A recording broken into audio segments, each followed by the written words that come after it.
Welcome back math traders. Today position updates. நம்மளோட target பார்த்தீங்கன்னா, இன்னைக்கு வந்து ஹிட் ஆயிருச்சு. ஸோ, எப்போ ஹிட் ஆச்சு அப்படின்றத நம்ம வந்து பொசிஷன்ல வந்து பார்ப்போம். ஸோ, எஸ்டர்டே பார்த்தீங்க அப்படின்னா, நம்மளுக்கு சில்வர் மைக்ரோல 2 லாட் வந்து என்ட்ரி வந்து கிடைச்சிருந்தது. So, sell side entry. Sell side entry பார்த்தீங்க அப்படின்னா, நம்மளுக்கு வந்து டார்கெட் வந்து எஸ்டர்டே வந்து ஹிட் ஆகல. ஸோ, பொசிஷன வந்து நம்ம ஹோல்ட் பண்ணி வச்சிருந்தோம். டுடே ஈவினிங் செஷன் மட்டும் தான் நம்மளுக்கு வந்து ஓப்பன்ல இருக்கு. ஓப்பனிங்லேயே பார்த்தீங்கன்னா, நம்மளோட டார்கெட் வந்து ஹிட் ஆயிருச்சு.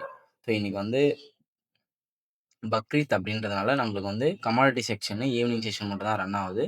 ஸோ ஈவினிங் செக்ஷன்லேயே பார்த்தீங்க அப்படின்னா, நம்மளுக்கு மார்க்கெட்டோட ஓப்பனிங்லேயே நம்மளுக்கு வந்து செல் ஆயிடுச்சு. ஸோ, அதனால தான் நம்மளுக்கு வந்து இந்த ஆரோ மார்க் வந்து காட்டுது. ஸோ, ஓப்பனிங்லேயே நம்மளோட ஆர்டர்ஸில் பார்த்தீங்க அப்படின்னா, ஸோ ₹2,66,898 நம்மளுக்கு வந்து ஒரு லாட் வந்து நம்ம வந்து செல் பண்ணியாச்சு. செல் பண்ணதில பார்த்தீங்க அப்படின்னா, ஓவராலா நம்மளுக்கு எவ்வளோ ப்ராஃபிட் கிடைச்சிருக்கும் அப்படின்னா, ₹5,700 போல நம்மளுக்கு வந்து ப்ராஃபிட் வந்து கிடைச்சிருக்கும். ஸோ, டுடே வந்து செகண்ட் லாட் வந்து நம்ம ட்ரைலிங் ஸ்டாப் லாஸ் போட்டு ரன் பண்ணிட்டுருக்கோம். செகண்ட் லாட் நம்மளுக்கு ப்ராஃபிட்டபிலிட்டிய குடுக்குதா? இல்ல லாஸ் வந்து குடுக்குதா? அப்படின்றத நம்ம பேஷனா வெயிட் பண்ணி பார்த்தா தான் தெரியும். ஓவராலா இந்த ட்ரேடுக்கு நம்ம எவ்வளோ ப்ராஃபிட் பண்றோம் அப்படின்ற வீடியோ வந்து நீங்க பார்க்கணும்னு நினைச்சீங்க அப்படின்னா, நம்மளோட மேத் ட்ரேடர்ஸ் பேஜ ஃபாலோ பண்ணுங்க. ரெகுலர் அப்டேட்ஸ் வாட்ச் பண்ணுங்க. நம்மளோட strategy without any indicator and chart pattern, support and resistance base பண்ணாம, ஃபுல்லி மேத்தமேட்டிக்கல் ஃபார்முலாஸ பேஸ் பண்ணியிருக்கோம். நம்மளோட ஸ்ட்ராட்டஜிய லேர்ன் பண்ணணும்னு நினைச்சீங்க அப்படின்னா, நம்மளோட மேத் ட்ரேடர்ஸ் பேஜ்க்கு டிஎம் பண்ணுங்க.